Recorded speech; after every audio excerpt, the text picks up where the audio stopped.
Bienvenidos a un nuevo capítulo del curso de elasticidad. En el día de hoy desarrollaremos el tema deformaciones. Para considerar las deformaciones en un cuerpo sólido, debemos considerar en primer lugar los corrimientos que sufre ese cuerpo sólido entre el estado inicial, que es el estado sin carga, y el estado final, que es el estado con carga.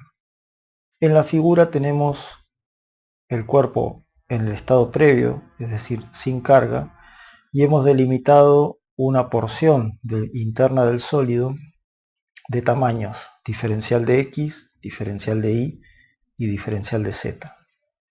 Y hemos tomado un punto de ese cubo que denominaremos R0 de coordenadas X0, Y0 y Z0 y un punto en la diagonal opuesta que hemos denominado R de coordenadas X y Z. Una vez que se aplica el sistema de cargas sobre el cuerpo, este sufre una deformación, es decir, un cambio relativo de las posiciones de los puntos R0 y R, tales que pasan a ocupar la posición R'0, que tendrá coordenadas X'0, Y'0, Z'0, y el punto R que pasa a ocupar la posición R' con coordenadas X', Y' y Z'. Esto que estamos describiendo solo ocurre cuando el sólido es un sólido deformable. Si el sólido fuera considerado un rígido, o un cuerpo rígido, las distancias relativas no cambiarían y simplemente se sufriría una traslación de cada uno de los puntos. Pero en este caso el análisis se realiza considerando, digamos, que el sólido es un sólido deformable. De tal manera entonces que la posición X', es decir, la posición de la coordenada X deformada, ¿sí?, se puede obtener como la coordenada X inicial más el corrimiento en la dirección del eje X. Es decir, la posición deformada según X es la posición original más el corrimiento en la dirección del eje X. Este corrimiento nosotros lo vamos a llamar U, y en realidad es una función que varía de un punto al otro. Es decir, para cada valor X y Z dentro del sólido, el valor de U será, digamos, una función variable con X y Z. Lo mismo ocurre con la posición deformada Y. La posición deformada Y se obtiene a partir de la posición inicial Y más el corrimiento en la dirección Y, que vamos a llamar B, que también será una función de X y Z, es decir, una función variable para cada punto. Y la posición deformada Z' va a ser la posición Z original del punto que estemos considerando, más el corrimiento en la dirección Z, que será, en este caso, W, que también será una función de X y Z. En realidad, esta U, esta B y esta W, que son funciones, son las verdaderas incógnitas del problema de la elasticidad. Es decir, todos los problemas que vamos a analizar, e incluso los software que vamos a utilizar, utilizan a estas tres variables, U, B y W, para determinar los corrimientos que sufre cada uno de los puntos del sólido una vez que yo le aplico un sistema de cargas. Vamos a ver cómo a partir de estos corrimientos se pueden calcular lo que se denominan las deformaciones específicas, y a partir de esas deformaciones específicas, como vamos a ver más adelante, aplicando una ley de comportamiento del material, como por ejemplo la ley de Hooke, vamos a poder conocer las tensiones que se desarrollan en un punto. Pero las verdaderas incógnitas del problema son los corrimientos U, B y W. Entonces, hemos dicho que la coordenada X menos X0, es decir, la coordenada X de este extremo, menos la X0 me va a dar el delta X, la coordenada Y menos la Y0 de referencia me va a dar el delta Y, la coordenada Z menos Z0 de los dos puntos que esté considerando en la posición original antes de la deformación me va a dar el delta Z. Quiere decir entonces que a partir de esto yo antes había dicho que la coordenada deformada x' la puedo obtener a partir de la coordenada original x más el corrimiento que se produce en ese punto. Reemplazando entonces las ecuaciones, ahora x la podré reemplazar en realidad, si yo paso el x0 al otro miembro, como en vez de poner x, pondré x0 más delta x. x0 más delta x. En vez de poner y, pondré y0 más delta y. Y en z pondré z0 más delta z. Reemplazando simplemente las equivalencias entre delta x, delta y delta z que vimos antes. Idénticamente puedo hacer lo mismo para la coordenada y. Es decir, la coordenada y deformada o y' va a ser a partir de la original más el corrimiento b del punto x y z, que haciendo los reemplazos anteriores puedo escribirlo de esta manera. Lo mismo ocurre para la coordenada deformada z'. Voy a obtenerla a partir de la coordenada z original del punto más el corrimiento que sufre el punto, ¿sí? Y en realidad la puedo pensar como la función w alrededor de x0 más delta x, y0 más delta y, z0 más delta z. Ahora entonces comenzamos con el trabajo de las aproximaciones. Para seguir avanzando en el tema es necesario plantear algunas hipótesis, como por ejemplo, la hipótesis fundamental que se utiliza en el tema de las deformaciones es considerar que las deformaciones que ocurren en el cuerpo son de tipo infinitesimas. Esta teoría que vamos a ver no es aplicable a grandes deformaciones y solamente se puede aplicar a deformaciones de tipo infinitésimo. ¿Qué consecuencia tiene esto? Bueno, la primera consecuencia es que cuando tengamos deformaciones específicas o diferenciales que aparecen con potencias mayores que 1, estos términos van a ser anulados de los desarrollos, de tal manera entonces que nos van a permitir hacer una simplificación de las expresiones y llegar, digamos, a calcular a partir de los corrimientos las deformaciones específicas. Lo que aparece en pantalla es lo que se conoce como el desarrollo de una función f de x alrededor de un punto C según el desarrollo de Taylor. La función f de x en general puedo considerar el valor de la función en el punto C, conocido, y después la derivada en ese punto más x menos c, que sería la distancia a la que se encuentra el punto x que estoy considerando respecto del lugar donde estoy haciendo el desarrollo, más la derivada segunda sobre el 2 factorial x menos c al cuadrado. En este caso, como les decía antes, todos los términos que tengan estos términos cuadráticos van a ser anulados, de tal manera que solamente nos vamos a quedar con los dos primeros términos del desarrollo. En este caso, para obtener la coordenada x', yo necesito la coordenada x deformada, necesito conocer la coordenada x inicial del punto, más u de x y z, u de x y z, ¿no? Pero esa u de x y z la puedo aproximar alrededor del punto x0 y 0z0, que sería este término de acá, más la derivada de la función u respecto de x en el punto x0 y 0z0 por delta x, que sería este término de aquí, más la derivada, hay que tener en cuenta que es una función de x y z, así que hay que derivarla respecto de los tres ejes, la derivada de u respecto de y en R0 por delta y, más la derivada de u respecto de z por R0 más delta z, más, y aquí comenzarían los términos que tendrían como coeficiente delta x al cuadrado, delta y al cuadrado, delta z al cuadrado, pero que como ya hemos visto, al ser deformaciones infinitésimas, vamos a despreciar. Entonces de esta manera puedo lograr una expresión de la coordenada deformada a partir de el valor del corrimiento del punto x0 y 0z0 conocido, más las variaciones o las derivadas según los tres ejes cartesianos. Idénticamente puedo hacer el desarrollo para la coordenada y' usando la coordenada y conocida más b en un punto x0 y 0z0 y más las derivadas por los delta x correspondientes según el eje x, según el eje y, según el eje z, despreciando los términos que tienen de orden superior, y lo mismo para la coordenada z'. Conociendo la coordenada z, el corrimiento w en un punto conocido y haciendo el desarrollo en serie alrededor de ese punto. Como vemos, ya hemos introducido una forma simplificada de las expresiones que en general requeriría el desarrollo de Taylor. Gracias a que hemos considerado que estos delta x, delta y, delta z son infinitésimos y que sus cuadrados son un infinitésimo de orden superior al que estamos considerando.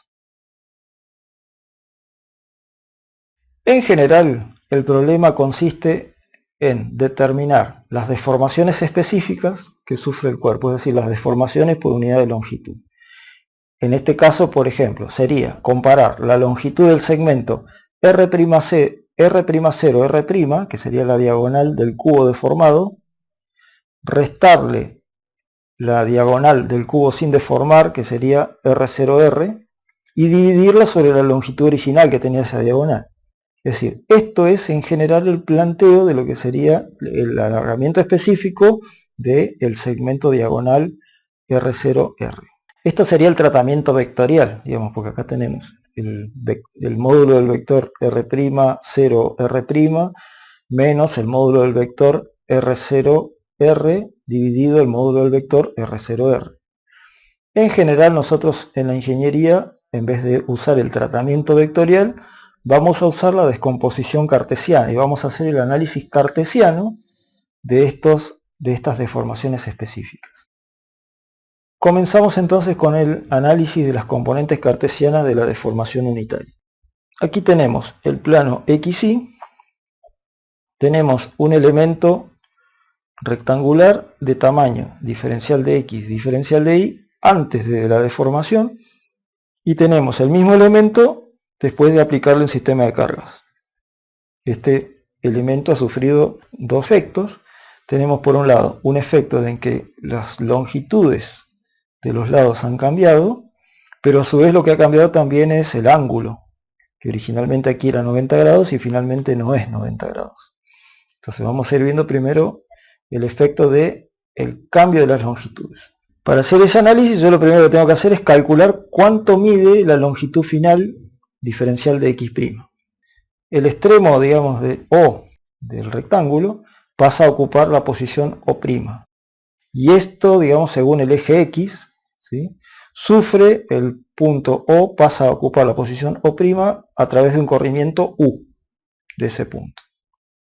El otro punto, que es este de aquí, el otro extremo, según la dirección del eje X, no se corre la misma cantidad U, sino que en realidad se corre una cantidad U más un diferencial de U. Es decir, este punto no se corre la misma cantidad U, sino sería un desplazamiento sólido, sino que en realidad se corre una cantidad U más diferencial de U, o U más la derivada de U respecto de X, y va a parar a esta posición.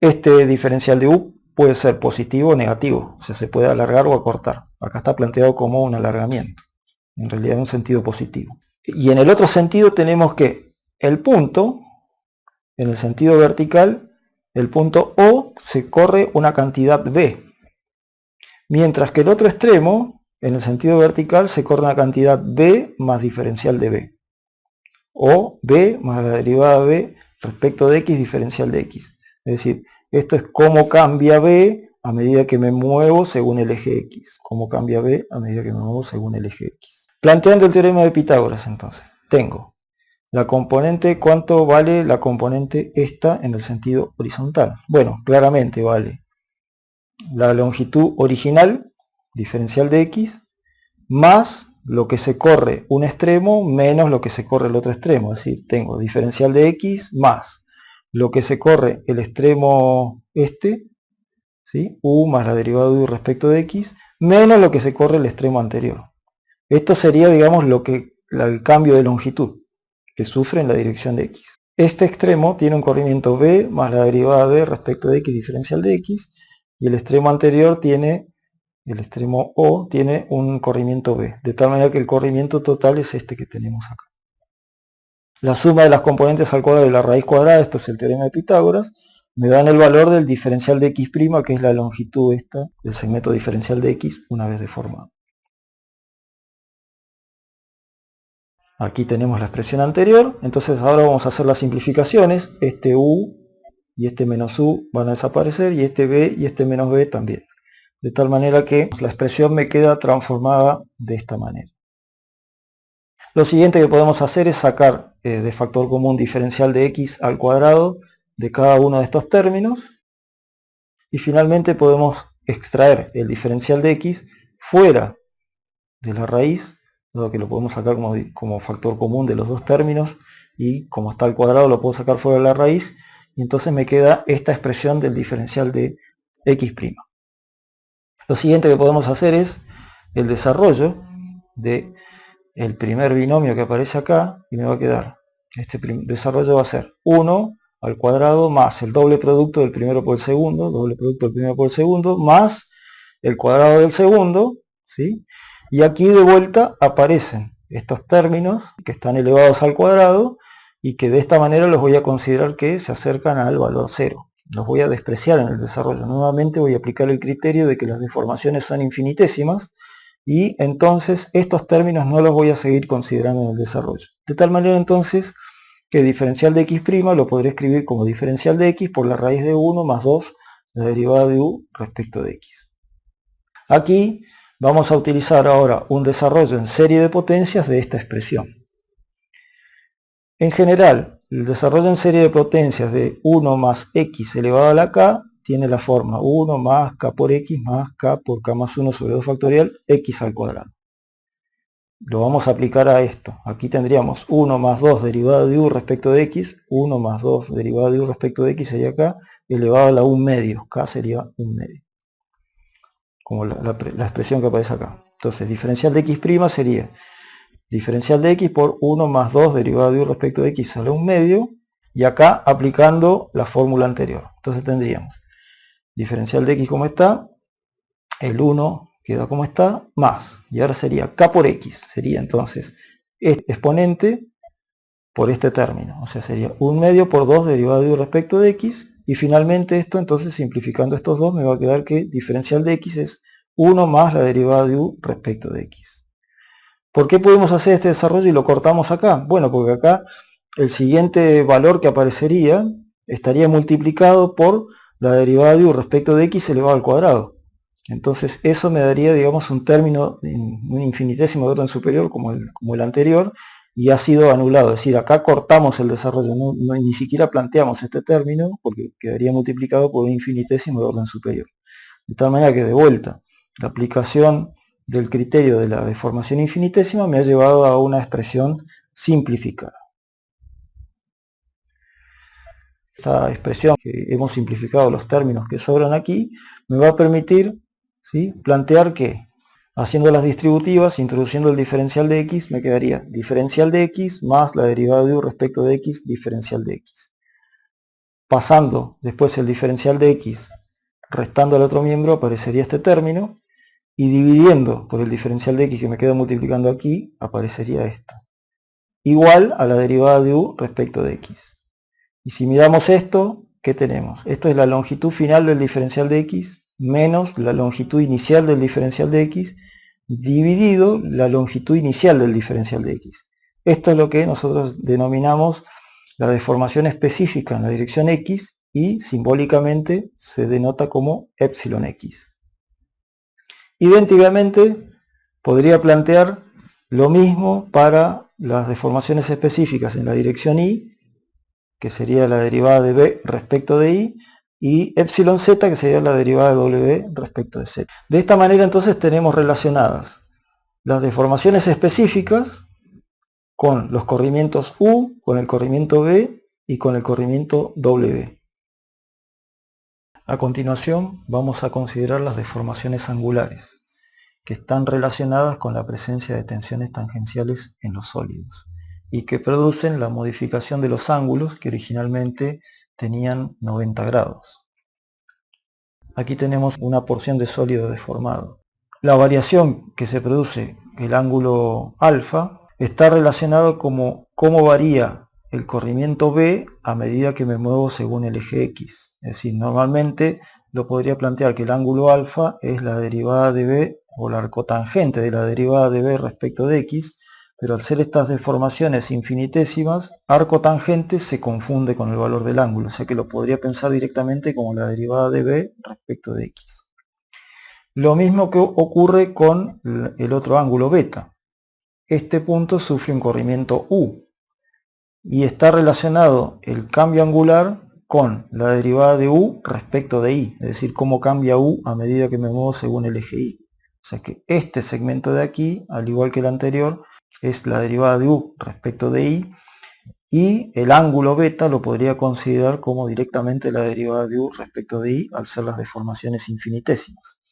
De tal manera entonces que el ángulo de distorsión gamma xy no es otra cosa que la suma del ángulo alfa más el ángulo beta.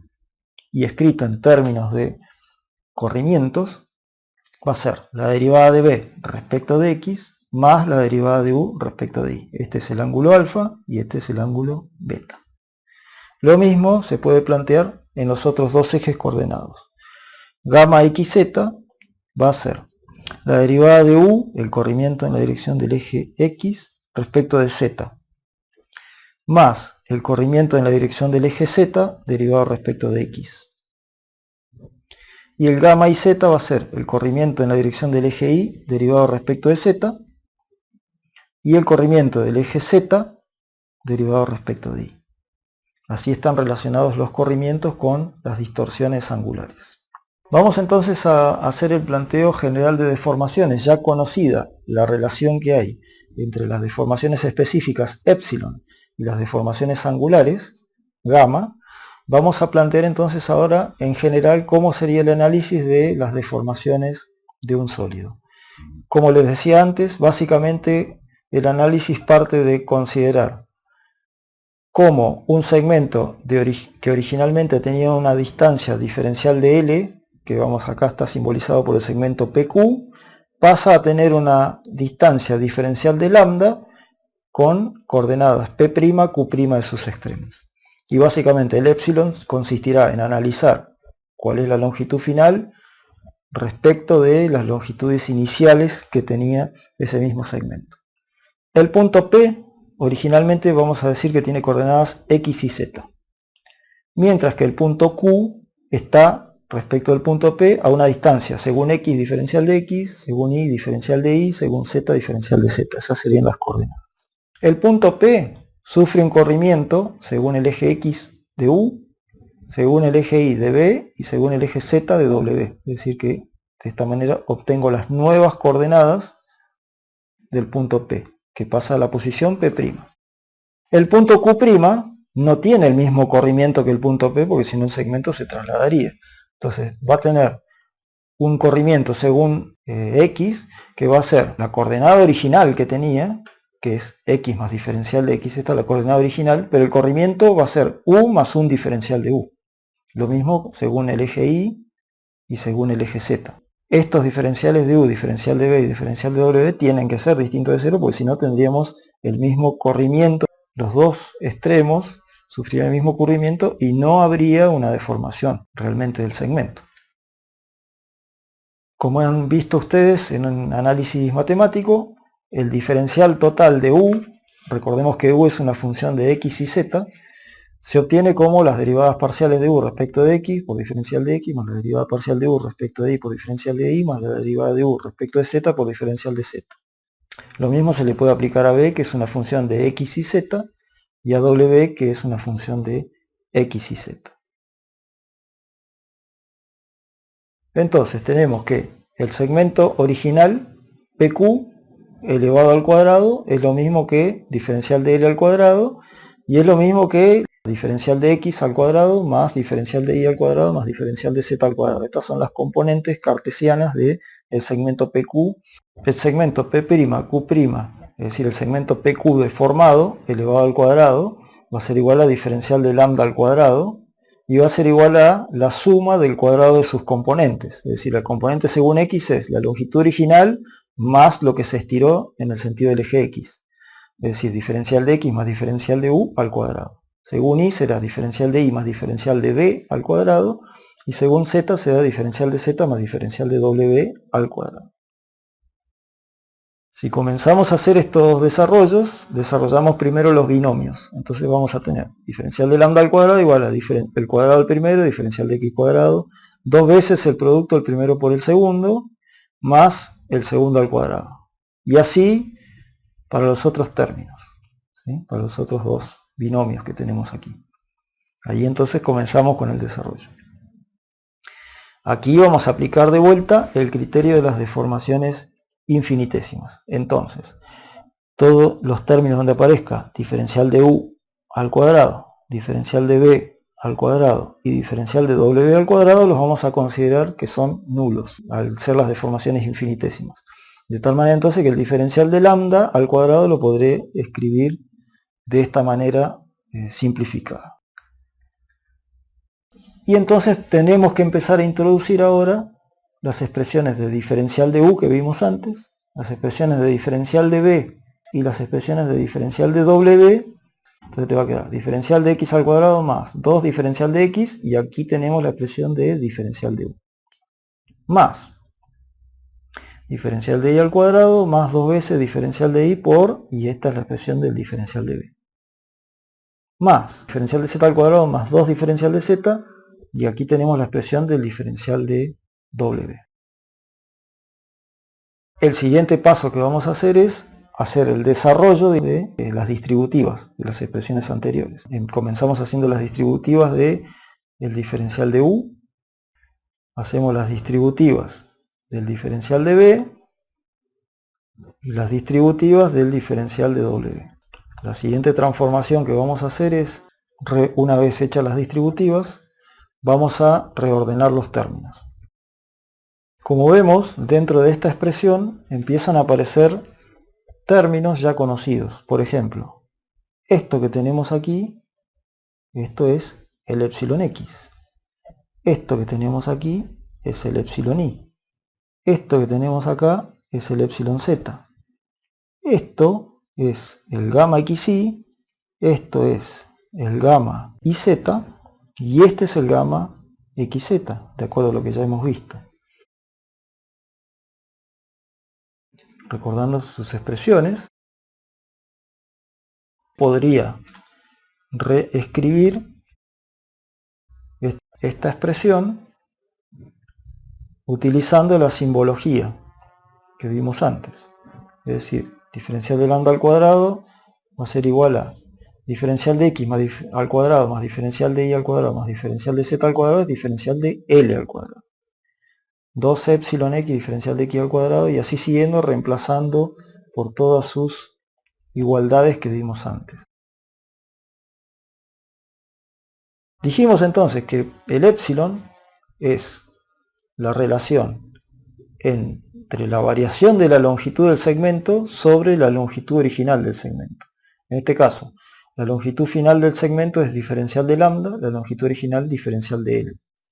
¿Sí? Entonces vamos a ver cómo podemos hacer para llegar a la expresión del epsilon a partir de la expresión del diferencial de lambda al cuadrado que ya tenemos escrita antes. Si yo hago, digamos, este pasaje de términos, me va a quedar que diferencial de lambda, ¿sí? Diferencial de lambda es igual a epsilon por diferencial de L más diferencial de L.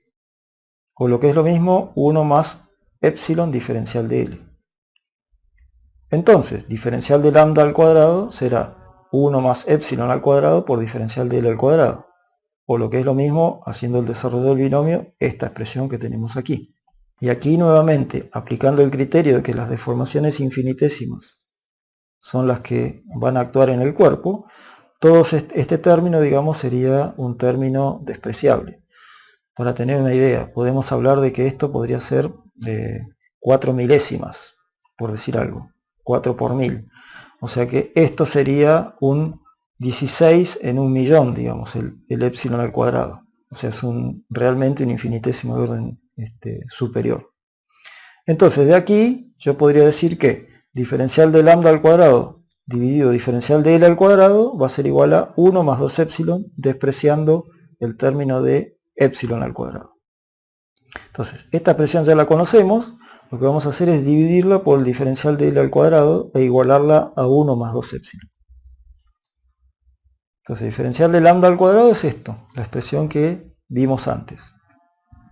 Si yo la divido por diferencial de L al cuadrado, este término se va a hacer un 1, esto va a quedar dividido por diferencial de L al cuadrado, y así cada uno de los términos divididos por diferencial de L al cuadrado. Y ahora vemos cómo vamos a reemplazar a estos términos que aparecen aquí en la ecuación.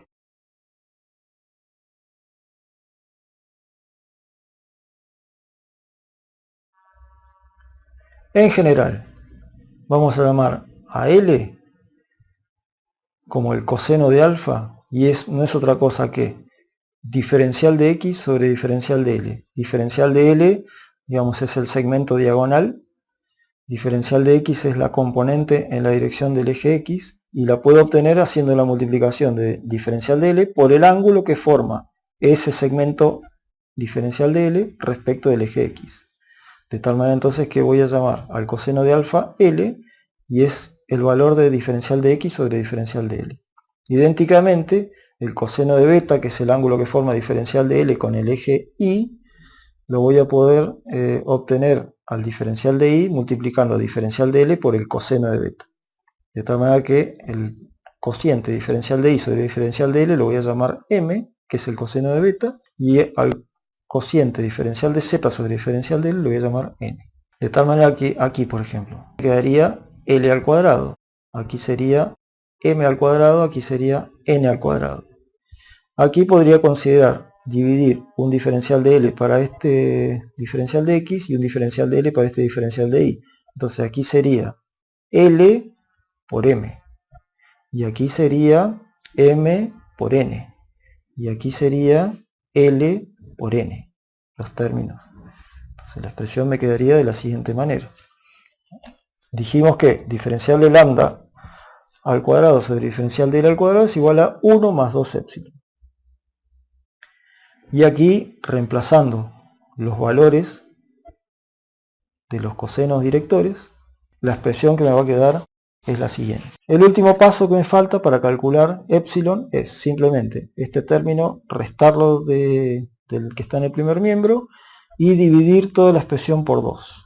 De tal manera entonces que 2 épsilon va a ser igual a 2 veces la expresión esta, o lo que es lo mismo que épsilon es épsilon x por L cuadrado, épsilon y por m cuadrado, épsilon z por n cuadrado y los gamma por los cosenos correspondientes. Esta expresión de épsilon, en función de las deformaciones específicas longitudinales y angulares, es muy parecida a la expresión que hemos visto de las tensiones. ¿Cuál es la única diferencia? Los sigma y los épsilon aparecen multiplicados por 1, los dos.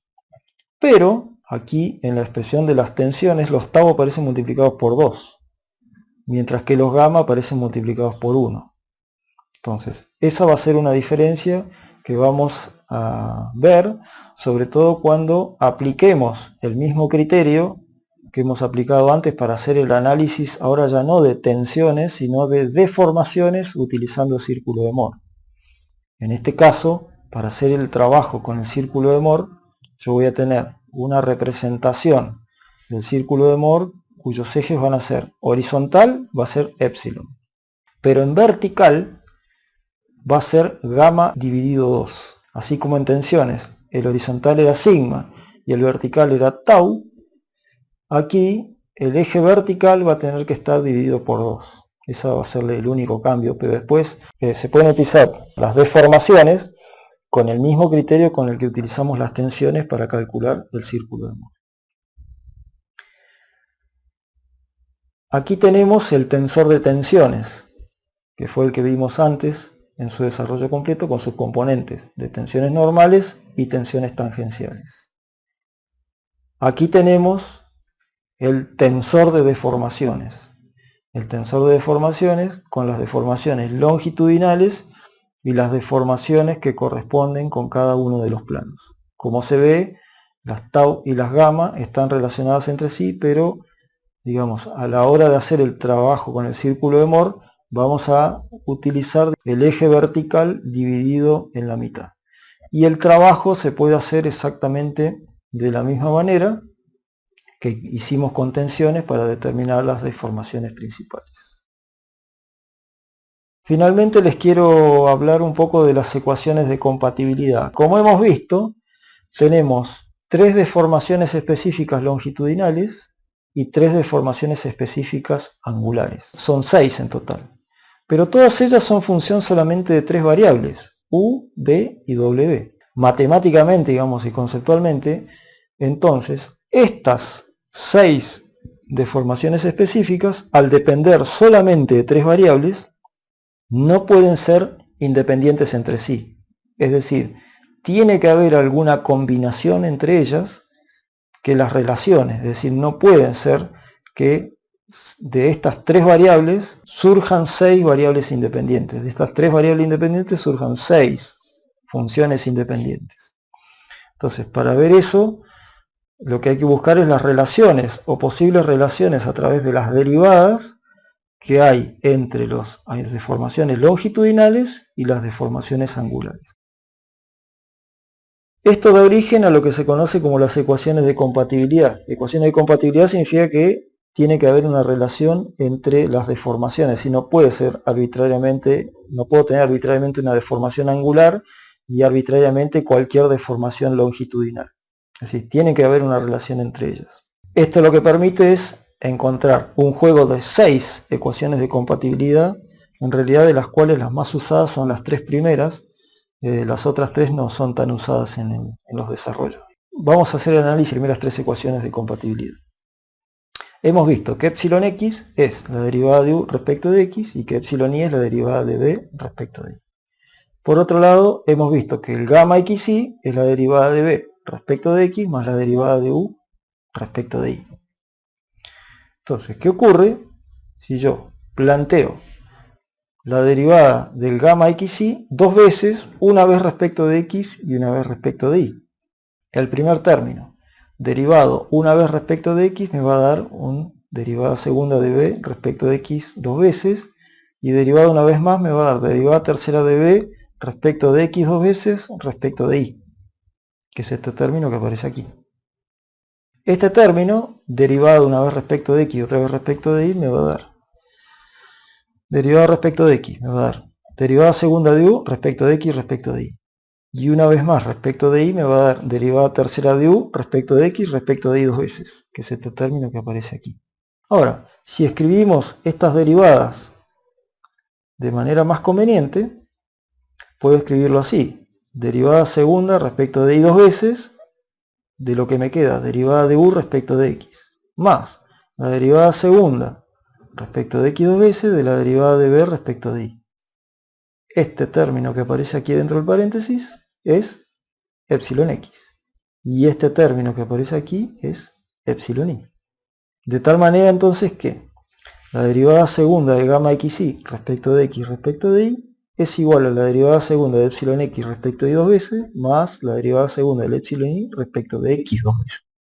Y esa es la primera ecuación de compatibilidad que surge. Entonces tenemos esa primera ecuación con el gamma xy, epsilon x y epsilon y. Va a haber otra igual con el gamma xz, epsilon z y epsilon x. Y por supuesto va a haber otra igual entre el gamma y z, epsilon z y epsilon y. Estas son las tres ecuaciones de compatibilidad más utilizadas y que normalmente van a ver en todos los desarrollos de la elasticidad. Las otras tres ecuaciones de compatibilidad que doy aquí sin demostración son las que les muestro a continuación.